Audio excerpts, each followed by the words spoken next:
فرید الدین قیصر صاحب، اگر قیامت کے روز سب کا حساب کتاب ہوگا تو پھر نبی صلی اللہ علیہ وسلم نے اپنے رفقا کو اللہ تعالیٰ سے عذاب قبر سے پناہ مانگنے کے لیے کیوں تاکید فرمائی ہے؟ کیا یہ عذاب حساب کتاب سے پہلے ہی شروع ہو جائے گا؟ اس سلسلے میں حضور صلی اللہ علیہ وسلم کی یہ حدیث بہت مشہور ہے کہ ایک مرتبہ آپ دو قبروں کے پاس سے گزرے تو فرمایا دونوں مردوں کو عذاب ہو رہا ہے، ایک تو وہ شخص جو پیشاب کے چھینٹوں سے خود کو نہیں بچاتا تھا اور دوسرا وہ جو چغل خور تھا۔ اس حدیث مبارکہ سے کیا یہ ثابت ہوتی ہے؟ بات ثابت ہوتی ہے کہ عذاب قبر مندرجہ بالا گناہوں کے سرزد ہونے ہی پر ملے گا۔ دیکھیے یہ مسئلہ جو ہے عذاب قبر کا، یہ کافی ہمارے ہاں جو منکرین حدیث ہیں انہوں نے اس کے خلاف بڑی مہم چلائی، لیکن قرآن مجید سے بھی یہ ثابت ہے اور احادیث سے تو بہت ہی صراحت کے ساتھ ثابت ہے۔ اور اس کو سمجھیے یہ کہ اصل میں آخری فیصلے تو اسی وقت ہوں گے، جنت میں داخلہ اور جہنم میں داخلہ تو اسی وقت ہوگا، قیامت کے بعد، حساب کتاب کے بعد۔ لیکن یہ ہے کہ جیسے میں ایک سادہ سے تفصیل سے آپ کو سمجھا دوں، امتحان ہو چکا ہے، نتیجہ تو نکلنا ہے۔ فرض کیجئے کہ 1 مارچ کو یا 1 اپریل کو نتیجہ ڈکلیئر ہوگا، کون کامیاب کون ناکام۔ لیکن جنہوں نے کچھ کیا ہی نہیں پرچوں میں، انہیں تو پہلے سے معلوم ہے، ان کی جان تو سوکھ رہی ہے، اندر ہی اندر وہ کانپ رہے ہیں۔ چاہے وہ ابھی یوم حساب تو آنا ہے، ان کا ڈکلیئر تو ابھی ہونا ہے کہ وہ فیل ہے، لیکن ان کے چہروں پر لکھی ہوئی ہے فیل ہو۔ یہی معاملہ ہے کہ جو کچھ انسان نے کمایا ہے عالم برزخ میں بھی اس کی کچھ کیفیات اس کے اوپر طاری رہیں گی۔ تفاصیل میں ہم نہیں جا سکتے کہ کیسے ہوگا، یہ ہم نہیں جان سکتے۔ عالم برزخ، عالم آخرہ، اس کے بارے میں جو مجمل باتیں آ جائیں قرآن میں حدیث میں، بس اس پر ہمیں اکتفا کرنی چاہیے۔ تفصیل میں جائیں گے تو اس سے خام خواہ کے بکھیڑے اور خام خواہ کے اختلافات اور فرقہ بندیاں شروع ہوتی ہیں، لیکن کوئی نہ کوئی عکس ہے۔ سورہ فرقان میں فرمایا یضاعف لہ العذاب یوم القیامہ، قیامت کے دن اس کے لیے عذاب دگنا کر دیا جائے گا۔ تو معلوم ہوا کہ قیامت سے پہلے بھی کوئی نہ کوئی عذاب کی کیفیت تھی، اور حضور نے فرمایا ہے، اور یہ ایسا ہی ہے عذاب جو دوسری مثال سے سمجھیے کہ آپ خواب دیکھتے ہیں اور خواب میں فرض کیجیے سانپ نے آپ کو ڈس لیا ہے، تو جو کیفیت ہوگی وہ بعین ہی آپ کی ہو جاتی ہے، اور آپ خوف زدہ ہو کر آنکھ کھلتی ہے تو بالکل وہی کیفیت آپ کی ہے۔ یا شیر آپ پر حملہ کر رہا تھا تو جو خوف کی کیفیت تھی، جاگے ہیں تو وہی کیفیت ہے۔ اسی طریقے سے یہ معاملہ ہوگا، اور حضور نے فرمایا ہے کہ ہر قبر جو ہے وہ یا تو جنت کے باغیچوں میں سے ایک باغیچہ ہے اور یا دوزخ کے گڑھوں میں سے ایک گڑھا ہے۔ اور بعض جگہ یہ کہا گیا ہے کہ جیسے ہی قبر میں داخل ہوتا ہے تو اس کے بعد جو ہے یا کھڑکی کھول دی جاتی ہے جنت کی طرف سے کہ ٹھنڈی ہوائیں اور خوشبوئیں آتی ہیں، اور یا یہ کہ ایک کھڑکی کھول دی جاتی ہے جہنم کی طرف سے کہ جس سے کہ لو آتی ہے، لپٹ آتی ہے آگ کی۔ تو بس اس پر اجمالاً اسی درجے میں ماننا چاہیے۔ باقی یہ کہ اصل حساب کتاب کے بعد اس پراپر جنت میں داخلہ اور پراپر جہنم میں داخلہ جو ہے وہ تو ہوگا قیامت کے بعد ہی۔ اور ہمارا دین وہی ہے، ما انا علیہ واصحابی، رسول نے فرمایا جس چیز پہ میرا عمل ہے اور میرے صحابہ کا ہے، دین تو اصل میں وہی ہے۔ جہاں تک ایصال ثواب کا تعلق ہے، اس میں ہمارے ہاں ذرا کافی مختلف آراء موجود ہیں۔ مجھے اس رائے سے اتفاق ہے کہ مالی اگر کوئی عبادت ہے اس کا ثواب آپ اپنے کسی فوت شدہ بزرگ کو منتقل کر سکتے ہیں۔ مطلب آپ نے کسی بیوہ کی کوئی مدد کی ہے، کسی یتیم کی کوئی مدد کی ہے، کسی دینی کام میں پیسہ لگایا ہے، کوئی صدقہ جاریہ شروع کیا ہے خدمت خلق کے لیے وغیرہ وغیرہ، اس کی تو جو ہے اس کے ثواب کو منتقل کیا جا سکتا ہے کہ اللہ اس کا ثواب میرے والد یا میری والدہ کی روح کو پہنچا دے۔ جسمانی نہیں، آپ نماز پڑھ کے کہیں اس کا ثواب، یا روزہ رکھ کر کہیں کہ اس کا ثواب، یا یہ کہ آپ قرآن پڑھ کر کہیں، یہ آپ ہی کو ثواب ہوگا، آپ خود پڑھیں گے آپ کو ثواب ہوگا۔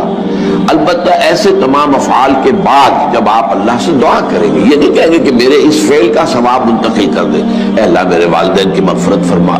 تو یہ کوئی نیک کام کرنے کے بعد جو ہے اس دعا کی تاثیر جو ہے وہ بڑھ جاتی ہے۔ بس اس پہلو میں انڈائریکٹلی اس کا ایک تعلق بن جائے گا، ورنہ یہ کہ وہ اس طریقے سے بچوں کو بلانا اور پڑھانا اور یہ جو ہے سوئم میں کرنا اور قرآن خوانی کی محفلیں، یہ سب بدعات ہیں اور یہ در حقیقت دین میں اضافے ہیں اور ان کی کوئی حقیقت نہیں ہے۔ دیکھیے انسانی زندگی کے یہ 3 دور ہیں، حیات دنیاوی جو ہماری پیدائش سے شروع ہو کر اور ہماری حیات برزخی، موت سے لے کر قیامت کے دن تک، اور پھر حیات اخروی ہے، قیامت میں ریزریکشن کے بعد سے وہ زندگی جو ہے جو جنت یا دوزخ کی ہے۔ اس میں ان دونوں زندگیوں کے بارے میں تفصیل سے کوئی بات کرنا بالکل غلط ہے، اور اس سے فتنے پیدا ہوتے ہیں۔ ظاہر بات ہے کہ قبر، جسم تو قبر میں رہتا ہے، اس میں تو کوئی شک ہی نہیں ہے، روح کہاں جاتی ہے؟ کیا وہ بھی قبر ہی میں رہتی ہے یا کہیں اور چلی جاتی ہے؟ قرآن مجید میں سجین اور اعلیٰ علیین کا ذکر موجود ہے، لیکن یہ تمام چیزیں متشابہات میں سے ہیں۔ یہ تمام چیزیں قرآن مجید میں سورہ آل عمران کے شروع میں بیان کیا گیا ہے کہ ہم نے یہ کتاب اتاری ہے، اس میں کچھ آیات محکمات ہیں، کچھ متشابہات ہیں۔ وہ متشابہات کا ایگزیکٹ مفہوم جاننا اس وقت ہمارے لیے ممکن نہیں ہے۔ یہ تو جب اس عالم میں ہم پہنچیں گے تو معلوم ہوگا کہ ہاں یہ بات تھی کہ جو قرآن مجید میں اس طور سے کہی گئی تھی۔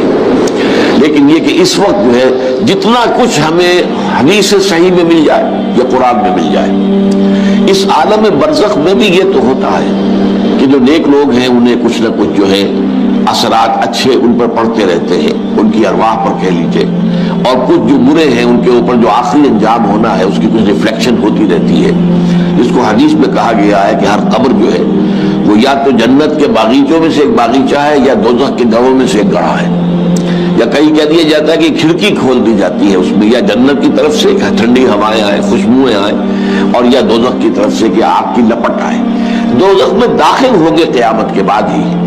اور جنت میں داخل ہوں گے قیامت کے بعد ہی،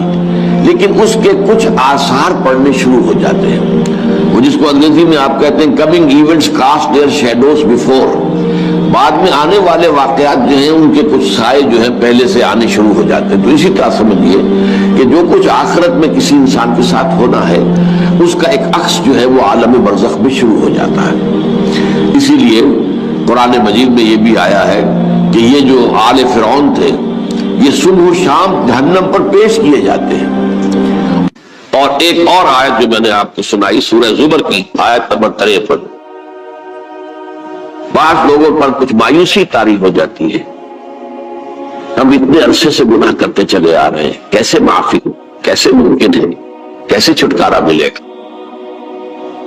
ایسے لوگوں کے لیے ان کے اطمینان کے لیے، ان کی دلجوئی کے لیے، ان کی تسلی کے لیے یہ آیت عظیم ترین آیات میں سے قرآن مجید۔ قل یا عبادی الذین اسرفوا علی انفسہم، اے نبی کہہ دیجئے اے میرے وہ بندو جنہوں نے اپنی جانوں پر ظلم کیا ہے، ظلم اٹھایا ہے، زیادتی کی، تم گناہ کرتے رہے ہو تو اپنی جان پر ظلم کیا ہے، میرا تو کچھ نہیں بگاڑا، اللہ تو غنی ہے، اس کی تو سلطنت میں کوئی کمی نہیں آتی۔ ایک حدیث قدسی میں الفاظ آئے ہیں میرے بندو اگر تم سب کے سب اولکم و آخرکم و انسکم و جنکم، تمام انس و جن اور اولین سے لے کر آخرین تک کسی بدترین انسان جیسے فاسق و فاجر ہو جائیں، سب ابلیس بن جائیں،